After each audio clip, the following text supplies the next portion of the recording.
Olá pessoal, estamos iniciando mais uma aula de gestão da produção. E na aula passada, no final da aula passada, nós já começamos a falar sobre o nosso terceiro assunto, que é a parte da manutenção. E hoje nós daremos continuidade então a esse tema. Mas na aula passada nós falamos também, demos uma geral, né, sobre os tópicos da parte de qualidade, né? Concluímos a parte relacionada à qualidade, na qual eu gostaria de fazer agora uma breve revisão com você do que nós falamos, né, para que a gente possa então retomar o assunto de manutenção. Então vamos dar uma olhadinha no que nós falamos na aula passada. Então, na aula passada nós falamos sobre o diagrama de causa e efeito, né, sobre o brainstorming, o 5W1H, o fluxograma e também, né, começamos a falar sobre os tipos de manutenção. Então, começando aí a falar sobre os assuntos relacionados à qualidade da aula passada, nós começamos falando sobre o diagrama de causa e efeito. E aí nós vimos que o diagrama de causa e efeito, também chamado de diagrama de espinha de peixe, né, o diagrama de Ishikawa, né, espinha de peixe porque ele tem o formato, né, da espinha de um peixe, né, Ishikawa porque o seu idealizador foi um japonês chamado Kaoru Ishikawa, né, que deu então o nome ao diagrama de causa e efeito. O diagrama de causa e efeito ele tinha por objetivo dar sequência na análise do Pareto, né, pegar do ponto que o diagrama de Pareto deixou, né, e dar continuidade na análise. Então, só resgatando um pouco mais, nós vimos a folha de verificação que levanta os dados relacionados à inspeção, né, para saber quais eram as falhas. O Pareto ele ordenava do maior para o menor, né, e o diagrama de causa e efeito, né, ele iria justamente tentar levantar as possíveis causas, né, dos efeitos levantados pelo diagrama de Pareto. Então, o objetivo do diagrama de causa e efeito é classificar, né, dentre seis supostos aí, seis categorias, né, que seria máquina, medida, meio ambiente, mão de obra, método e matéria-prima.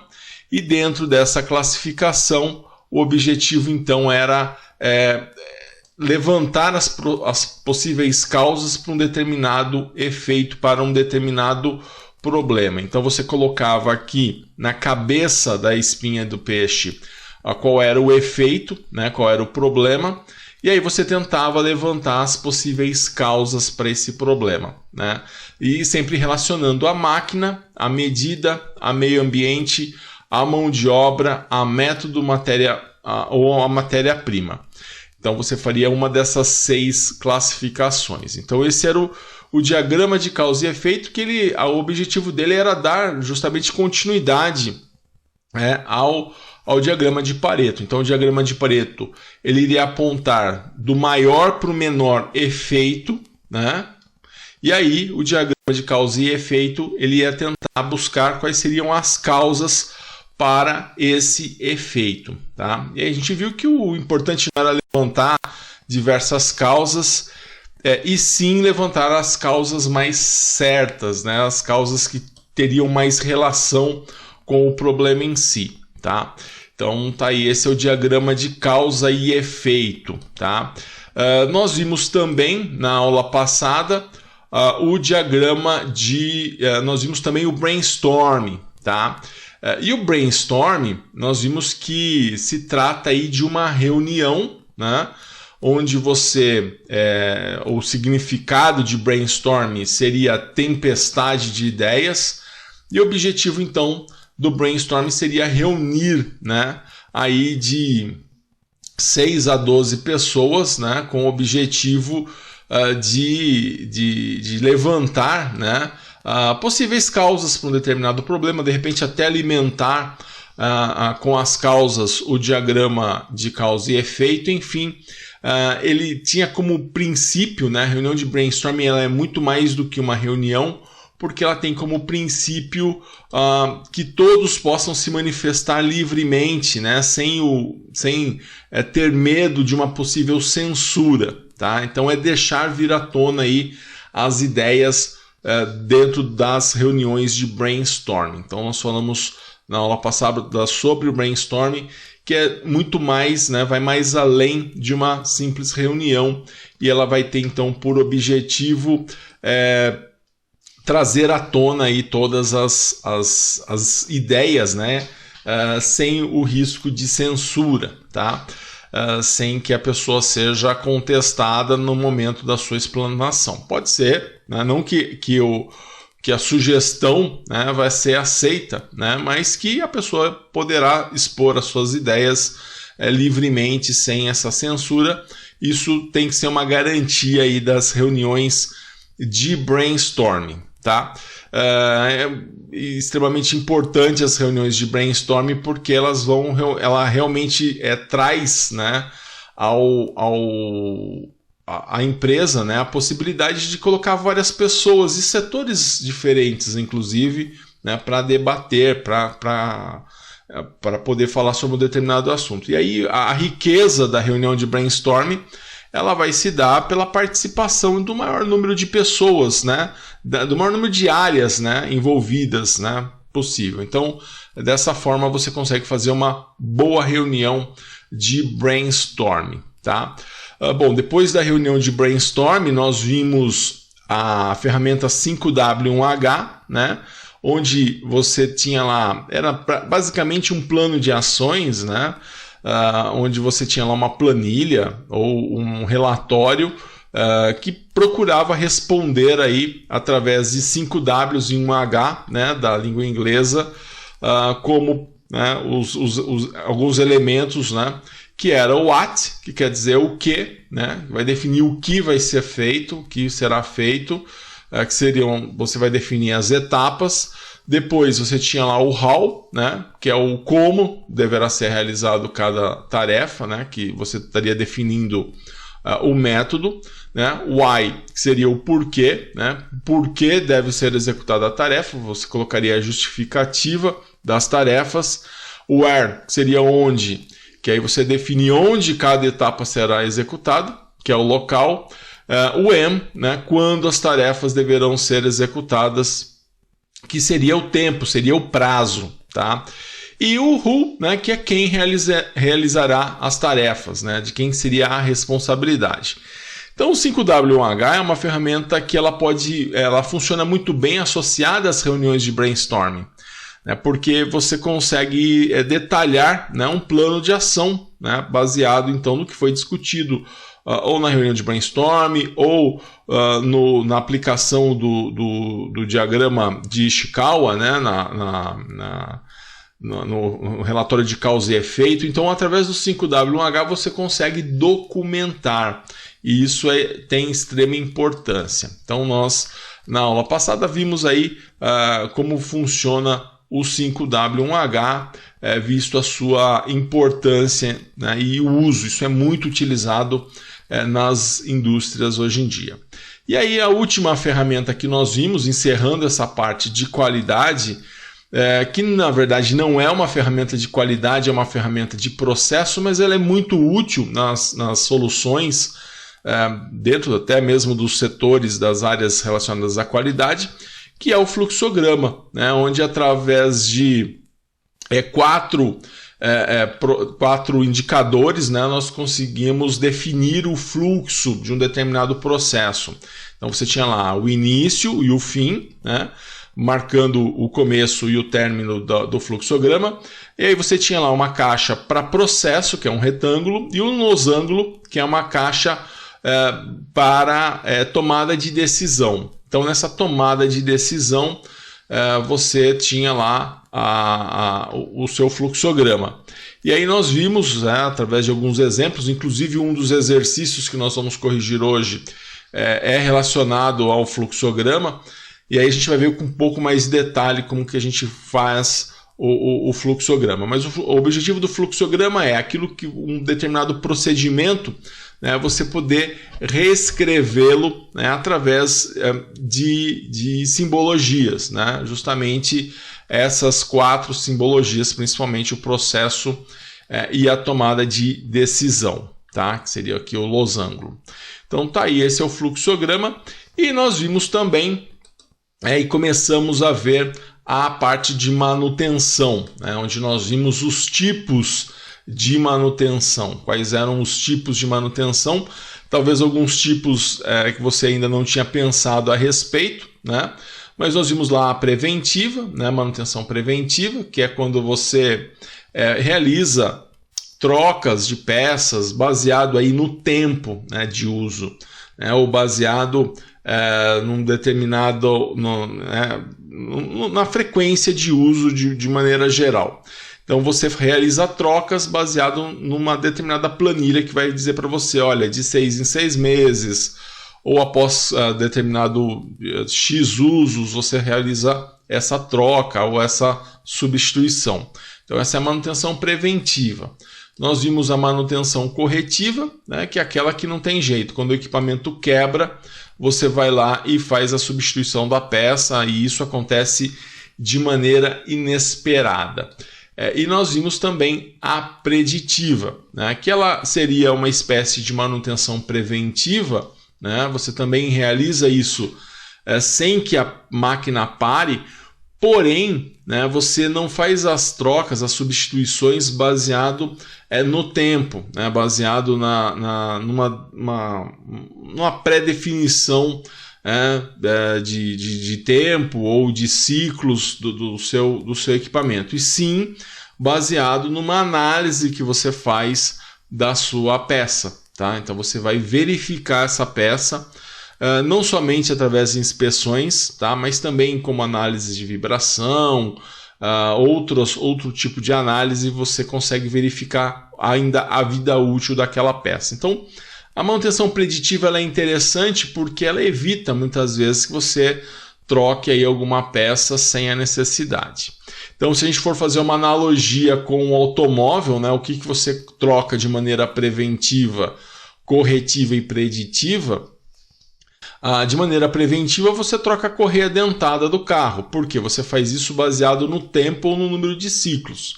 Então, você troca a correia dentada do carro baseado na quilometragem do carro, então seria no número de ciclos, ou no tempo, né? A cada, 5 anos você realiza a troca, ou o que vencer primeiro, né? Seria a quilometragem ou o tempo.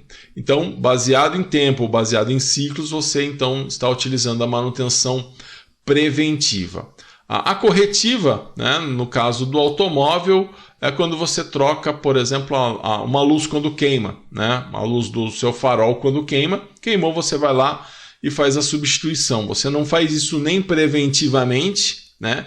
E nem tem como você verificar se ela vai queimar ou não, ou qual é o tempo que ela ainda teria de vida útil. Então você troca somente quando ela queima, então você usa o máximo possível, tá? Até queimar, tá?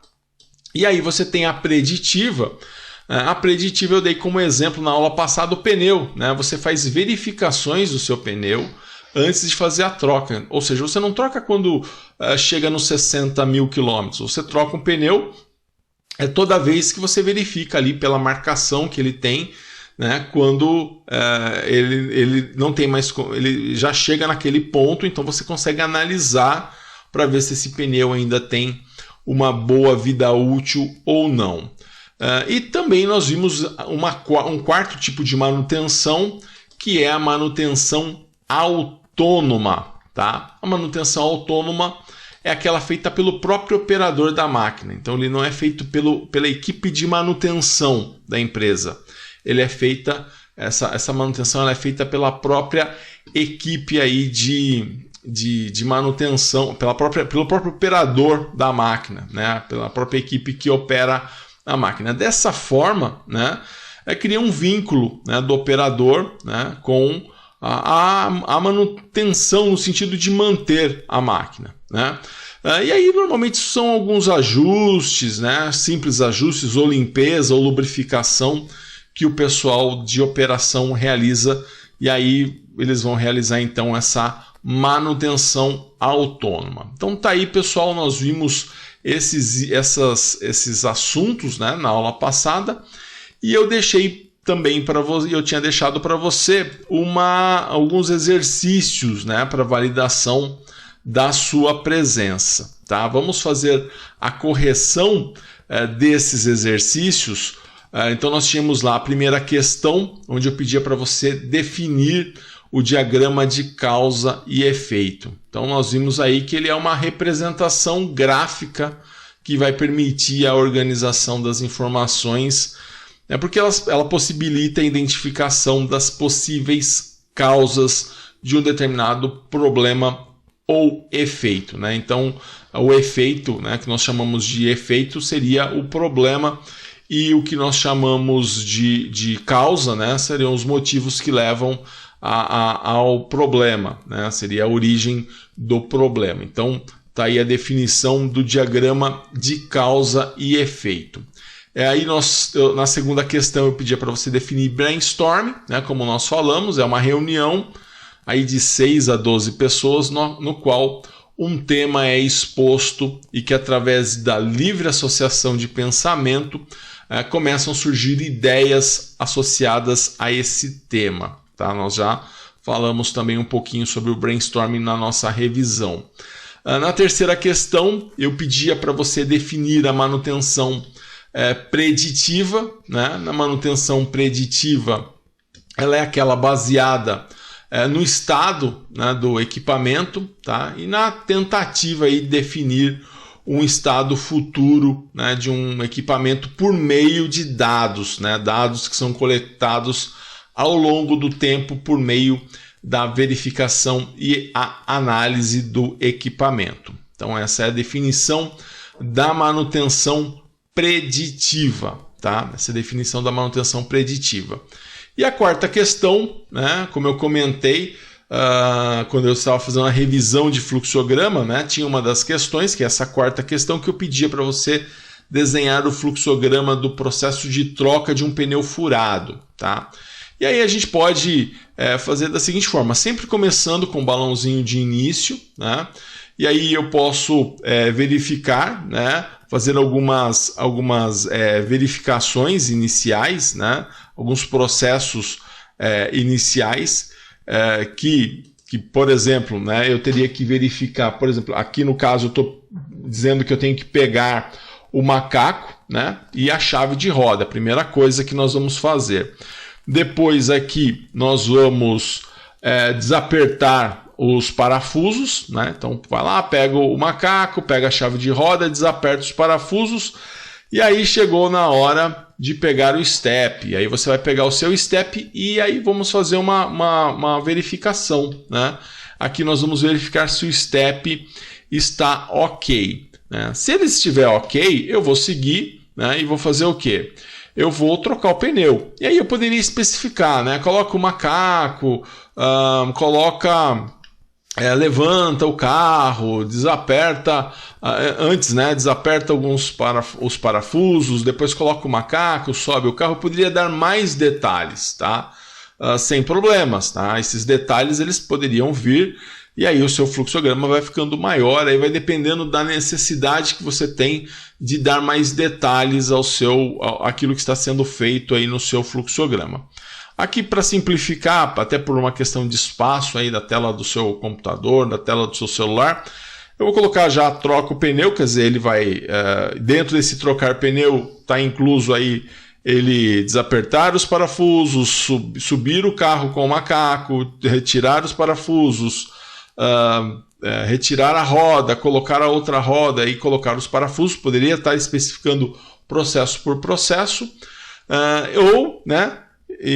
ou simplesmente colocar trocar pneu. Aí, se você vai dar mais detalhes ou menos detalhes, vai depender muito aí da necessidade desses detalhes. Então aqui eu troco o pneu e fim, né? Mas eu tenho a possibilidade do meu step não estar ok. E aí o que eu vou fazer? Aí não tem jeito, né? Eu vou ter que chamar o guincho, porque se eu estou sem um pneu para troca e se o meu pneu está furado, né, supostamente, então eu não consigo rodar com o carro, vou ter que chamar o guincho, né? E aí depois disso, depois que eu chamar o guincho, é fim do processo, não tem como trocar o pneu, então eu vou para o fim também. Então tá aí um fluxograma de troca de pneu. Agora, se o seu fluxograma, né, esse que você me entregou, provavelmente vai estar diferente do meu, né, não tem problema, tá? Não tem problema algum, aí vai da forma com que cada um pensou. O importante, pessoal, quando se trata de fluxograma, é de realmente você obedecer aí, né, início, fim, a questão dos processos, da tomada de decisão, é tomar cuidado aí em utilizar da maneira correta o fluxograma, certo? Então, tá aí os exercícios, né? Fiz a correção dos exercícios, fiz a revisão também dos assuntos da aula passada, e agora nós vamos para o tema da nossa aula de hoje.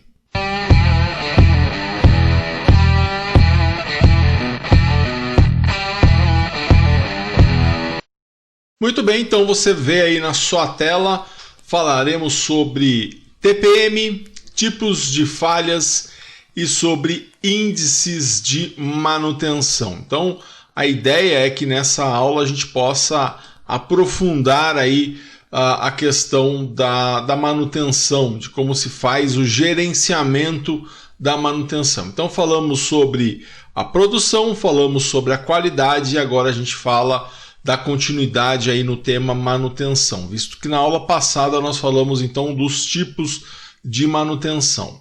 Eu quero começar falando sobre TPM, tá? E TPM é um assunto bem interessante, tá? Porque é uma das formas mais modernas que se tem de tratar a manutenção dentro do chão de fábrica, tá? É inegável. É um padrão realmente muito interessante e ele traz aí, ele quebra alguns paradigmas com relação à manutenção.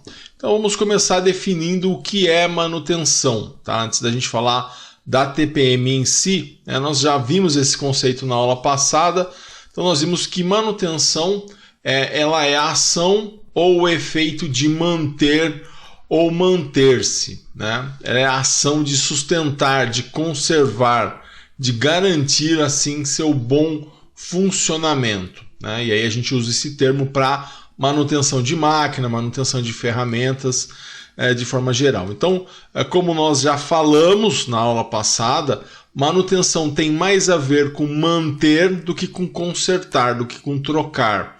Então, já de cara, você como técnico em mecatrônica ou eletrotécnica, você já tem que ter em mente, né, que se você pretende ou se você trabalha na área de manutenção, você deve ter o conceito de manter, tá? E não de trocar ou de consertar, certo?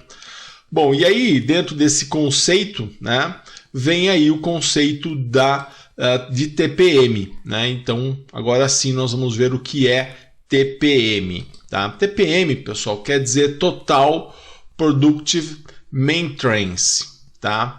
Que é manutenção total produtiva ou manutenção produtiva total. Esse é um conceito que surgiu no Japão, né? E esse conceito, ele é um conceito que ele revolucionou a forma com que se observa, a forma com que se olha a manutenção, tá? Então realmente ele veio trazer uma nova forma de se observar a manutenção de maneira geral, tá? Então, pessoal, falando um pouco mais aí da estrutura, né, da TPM, né, como que nasceu, né, como surgiu a TPM, e aí a gente tem que resgatar aí alguns elementos históricos, né? As empresas, elas utilizavam o conceito de manutenção corretiva, tá? Então, antes da TPM, antes do avanço aí da questão da manutenção, a manutenção que se utilizava e que se conhecia até então quebrou, consertou, tá? Então, é lógico que esse tipo de conceito, né, ele vai gerar desperdício, ele vai gerar retrabalhos, né, ele vai resultar em perda de tempo, tá? E principalmente, né, prejuízos financeiros. E ninguém quer, né, pessoal? Ninguém quer, empresa nenhuma quer ter prejuízos financeiros. E aí, dentro dessa estrutura da TPM, em 1950, né, foi surgir o conceito de manutenção preventiva nos Estados Unidos, em 1950. Em 1970, o conceito de manutenção preventiva chegou até a indústria japonesa no formato da ferramenta TPM, tá? Então, 20 anos depois, no Japão, quando se falou em manutenção preventiva, tá? Não que não se falasse em manutenção preventiva no Japão antes de 1970, mas em 70, quando se falava em manutenção preventiva, já era através da ferramenta TPM, que é essa que nós estamos começando a estudar. A aplicação, né, do TPM, ela buscava a eficiência da manutenção, então não basta você consertar, né? Não basta você interagir ali com a máquina para que ela volte a funcionar.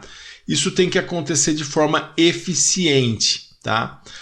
Também buscava o respeito individual e a total participação dos empregados. Essa é uma questão que é própria dos japoneses, né?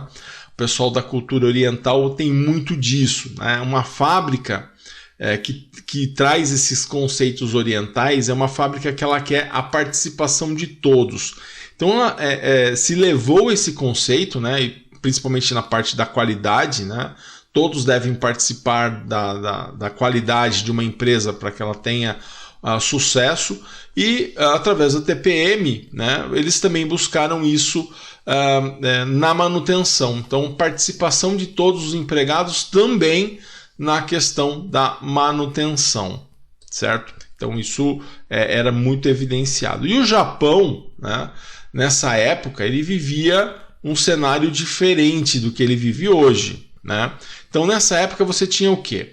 O avanço na automação industrial, a busca de melhoria da qualidade, né? Você tinha um aumento da concorrência empresarial, você tinha o emprego do sistema Just-in-Time.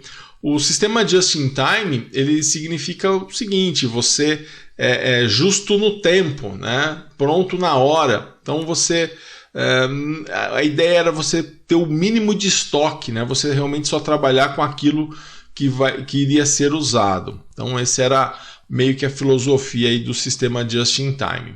Então você também tinha uma maior consciência de preservação ambiental, né, também conservação de energia, e isso foi somente aumentando ao longo dos anos, né? Hoje é impensável, né, o sucesso de uma empresa que não tenha a sua preocupação também com o meio ambiente, tá? E também com a conservação de energia.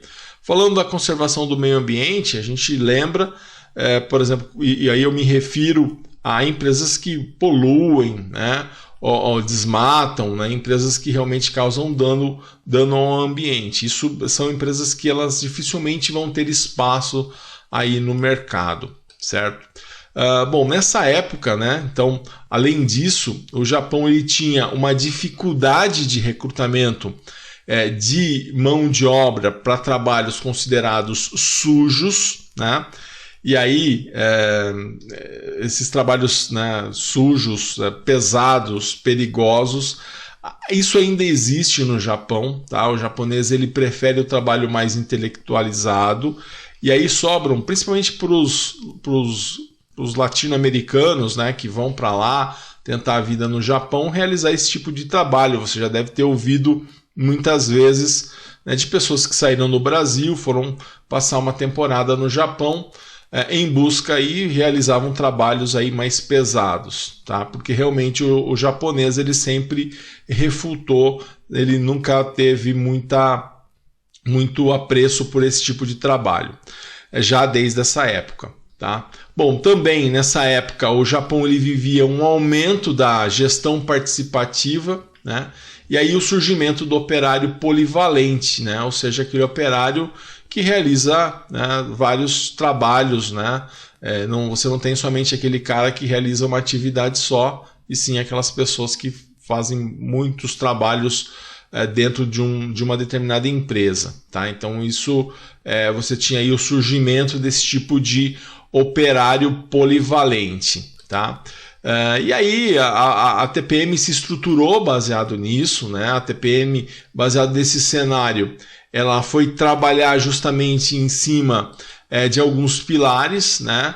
Sendo que o objetivo da TPM era eficiência, né? Autorreparo, planejamento, treinamento e ciclo de vida. Então a filosofia básica, os pilares que sustentavam a ferramenta TPM, né, de você ter o máximo proveito aí da manutenção, era trabalhar com isso, com esses 5 pilares.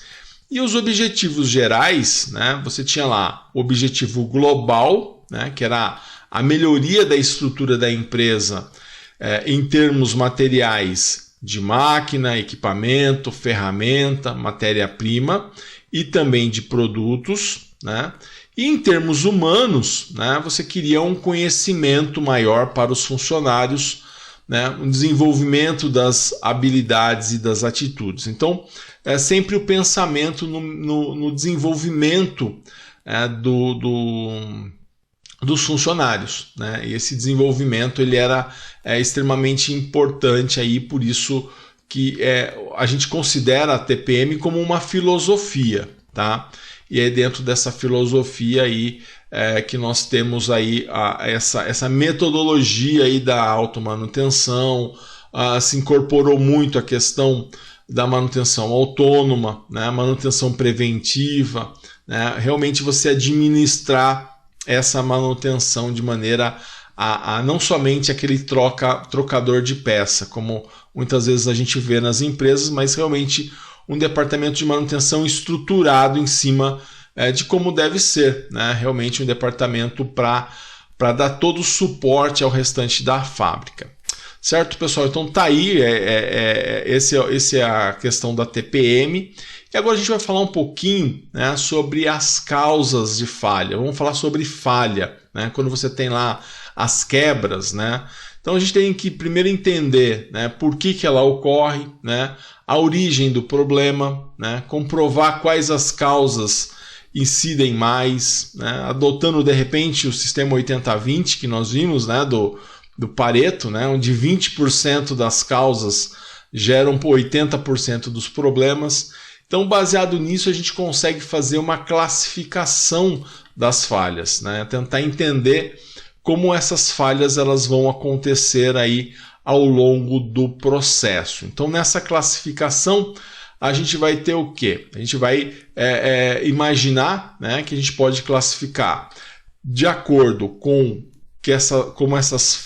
como elas se manifestam, né, segundo como se manifesta. Então, como que uma falha ela pode se manifestar? Essa falha ela pode ser progressiva, né? Ou seja, ela vai se agravando, né? Ou ela piora, né, até a parada inevitável. Então ela começa fraquinha, né? Vai aumentando, né? É igual o barulhinho, ele começa um barulhinho, vai aumentando até que ele se torna um barulhão, e aí quando você vai ver, a máquina acabou parando. Então isso, segundo a sua manifestação, né, essa falha ela pode ser progressiva, tá? Então é quando ela vai progredindo aí até que a piora seja uma parada, né, se torne uma parada. A falha ela pode ser súbita, né? Então você percebe-se na hora que aparece um problema inesperado, repetindo, de repente parou, tá? Então é uma coisa aí que ela não vai acontecendo aos poucos e vai piorando como a progressiva, né? Ela começa ali do nada, ela aparece e muitas vezes ela pode até ser catastrófica, tá? Então essa é a falha súbita. E ela pode ser oculta, né?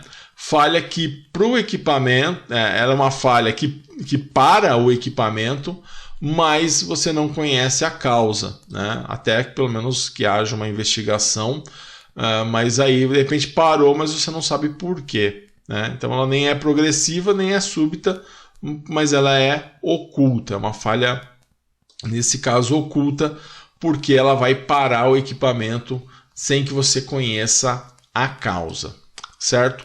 Bom, a gente pode também classificar conforme a sua magnitude, né? Conforme o seu tamanho. Então essa falha ela pode ser parcial, ela pode ser total, né? A parcial, né? Uma falha parcial é quando a máquina ela de repente continua funcionando, né? Mas algumas funções não, tá? Ou ela pode ser total, né? De repente ela para tudo, né? Nada funciona mais. Então essa é segundo a magnitude. A palavra magnitude está relacionada ao tamanho, né, da falha. Ela pode ser segundo como se manifesta, né? E aí ela pode ser paralisante, né? Então ela é súbita e total. Ela parou inesperadamente e não funciona mais. Então a gente fala que aí no caso ela é paralisante. E ela pode ser por degradação. Então ela é progressiva e parcial. Então ela vai havendo um desgaste, o defeito vai piorando gradativamente até que ela pare. Então, realmente, quando a gente observa, né, a falha em si, ela pode acontecer de várias formas, né? E aí eu estou dizendo falha em máquina, né? O que leva uma máquina então a parar o seu funcionamento. A gente também pode classificá-las, essas falhas, segundo o momento do seu aparecimento. Então pode ser precoce, né? O equipamento ele ainda é novo, apresenta uma falha que não poderia acontecer, né? Ou seja, é um problema de projeto, ou a qualidade da peça, uma má instalação, ou seja, isso acontece não só em garantia da máquina, mas nos primeiros ciclos dela. Então essa é uma falha precoce. Aliás, a gente vai ver que esse tipo de falha é muito mais comum do que uma falha aí depois de alguns anos de uma máquina funcionando. Tá? A gente vai ver daqui a pouco o que a gente chama aí de mortalidade infantil aí das máquinas. E ela também pode ser não precoce, né? Que aí ela vai acontecer devido a desgastes que vão acontecer ao longo do tempo. Então, aí de acordo com o momento do seu aparecimento, ela pode ser precoce ou não precoce. E aí, segundo os seus efeitos, né? Segundo os seus efeitos, ela pode ser menor, pode ser uma pequena avaria, a solução do problema pode ser rápida ou de baixo custo, né? O que todo mundo espera, né? Ou ela pode ser significativa, né? Ou seja, mais grave, demanda maior tempo de reparo, grandes custos, né? Ou de repente uma peça que não está disponível no estoque, né, como spare part, né, uma peça de reposição. Então aí você já tem um efeito significativo, tá? E aí ela pode ser catastrófico, né? E aí é pior ainda do que o significativo, porque o catastrófico é quando você tem uma perda culminante, ou seja, o equipamento não tem conserto, ou o custo, né, com o conserto fica maior do que 70% do total dele. Isso o pessoal utiliza muito para carro, né? Quando esse carro ele sofre um acidente e tal, e esse carro ele se danifica muito, né, para você saber se esse carro ele vale a pena consertar, o critério que se usa é que se o conserto ficar maior do que 70% do preço do carro, o que se faz dá-se a perda total dele, né? Então, esse seria justamente esse defeito catastrófico, né? Seria a perda, né, culminante. Né? Um exemplo disso, o equipamento pegou fogo, né? É uma falha catastrófica, né? Não tem o que fazer. Provavelmente, esse equipamento ele não tem mais como ser utilizado, não tem como ser consertado. Provavelmente o conserto dele vai ficar maior aí do que 70% do seu preço, tá? Então esse aí, segundo os efeitos, então ele pode ser menor, significativo ou catastrófico, tá? Falando um pouquinho, pessoal, da análise de falha em máquinas, né? Nós temos 5 tipos, né, de falha em máquinas, né? A gente pode, toda falha em máquina, ela pode estar dentro aí desses cinco tipos.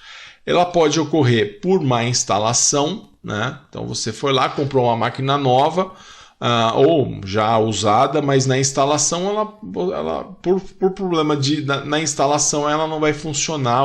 E aí, quando eu digo não funcionar, pode ser parcial, pode ser total, né? E aí é por causa da instalação, da má instalação. Uma máquina ela pode apresentar falha por falta de manutenção, né? Seja ela preventiva, seja ela preditiva, né? Ou até mesmo corretiva. Você sabe que a peça está danificada, tem que trocar, mas você não troca, né?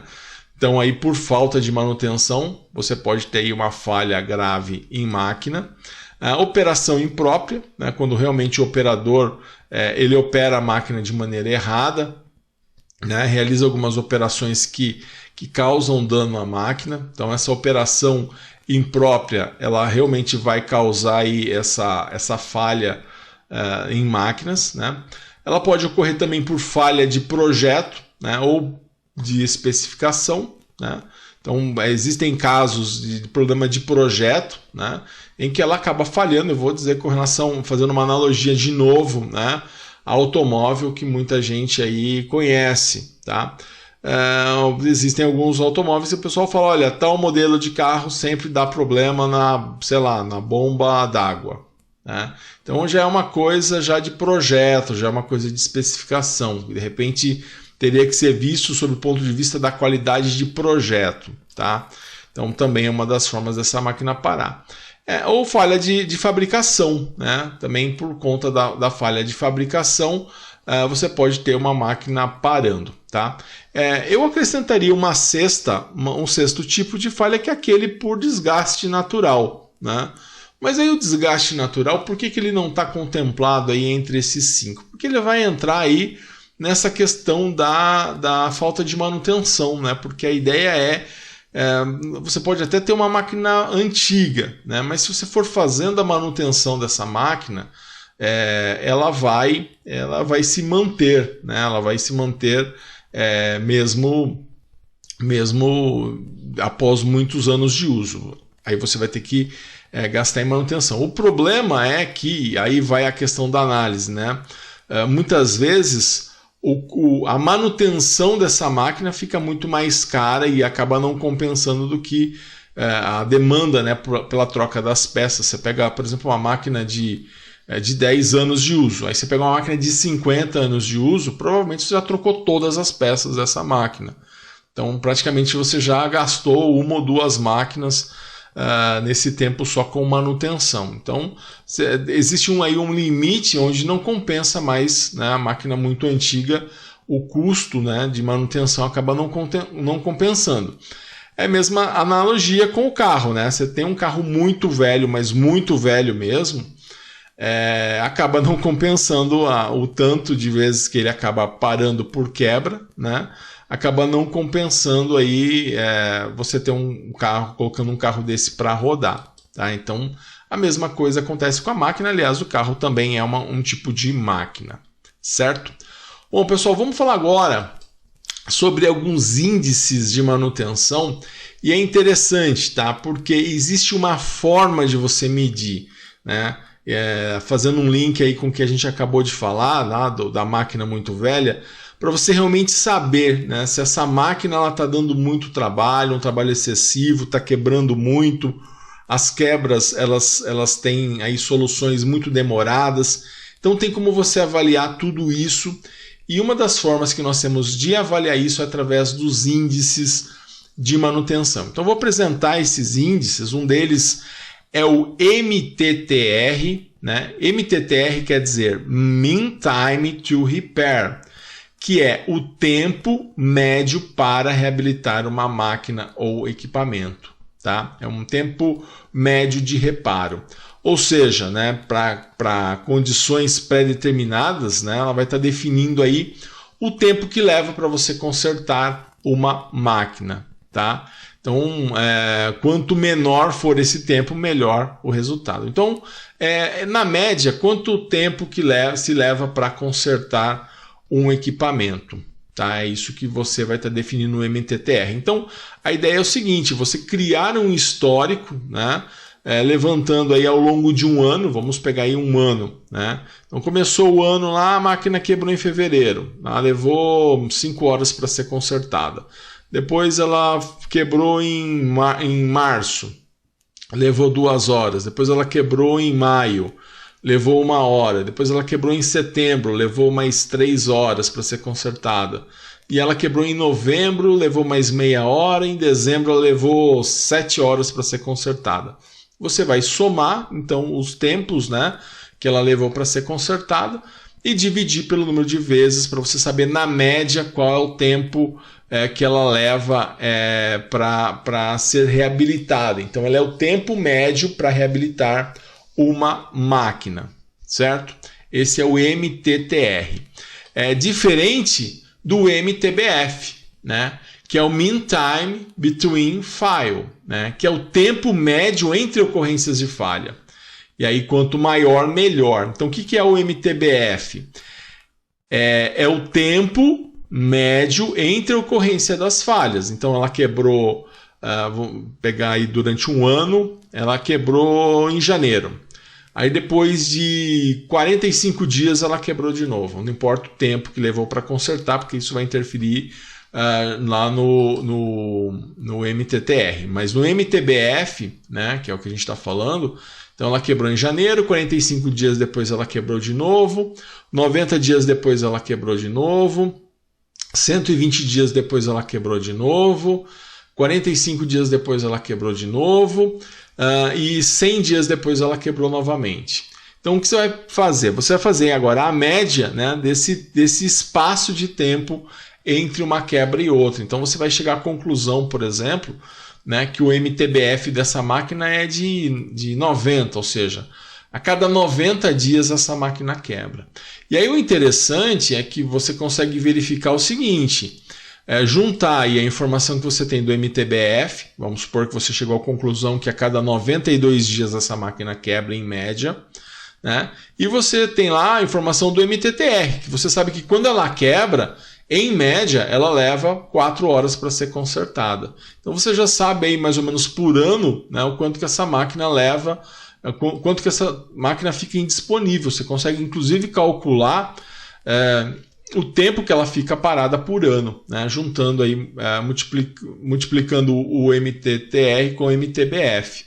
Então você consegue juntar essas duas informações e ter aí de uma forma clara, né, o tempo aí que essa máquina ela acaba ficando indisponível para você. Então, uma informação importante, tá? Juntar aí tanto o MTBF quanto o MTTR, tá? Então, o MTTR é o tempo que ela leva para ser consertada e o MTBF é o período, né, que ela fica sem quebrar, né? De quanto em quanto tempo ela acaba quebrando, tá? Então esse é o MTBF. Então esses parâmetros eles vão definir, né, muita coisa, tá?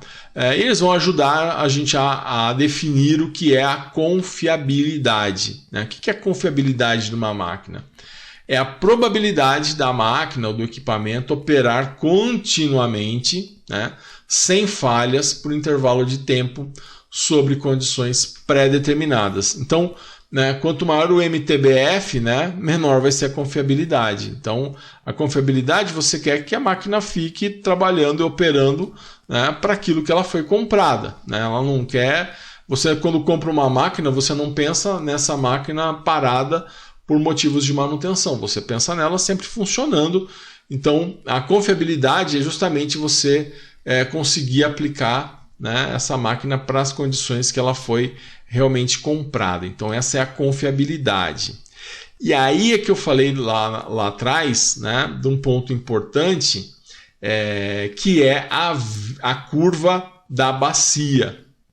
Então quando você compra uma máquina, a gente percebe o seguinte, aqui seria a taxa de falhas.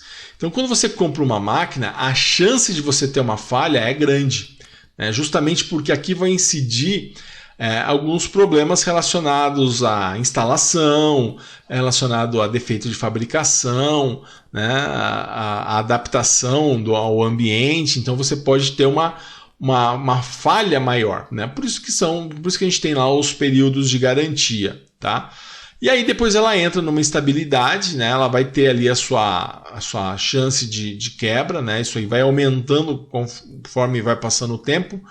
E aí no seu fim de vida útil isso acaba explodindo, né? Então a gente divide mais ou menos em 3 partes, né?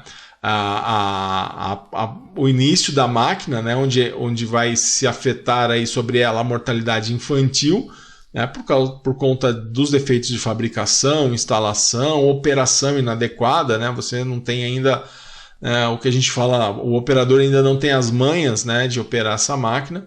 Depois tem a vida útil, a máquina vai durar aí 10, 20 anos, e aí no fim da vida essa máquina começa a aumentar a chance, né, de ter mais falhas, então ela vai começar a quebrar mais, e aí é onde você tem que avaliar se é necessário a troca dessa máquina, né, fazer um upgrade para um outro modelo de máquina.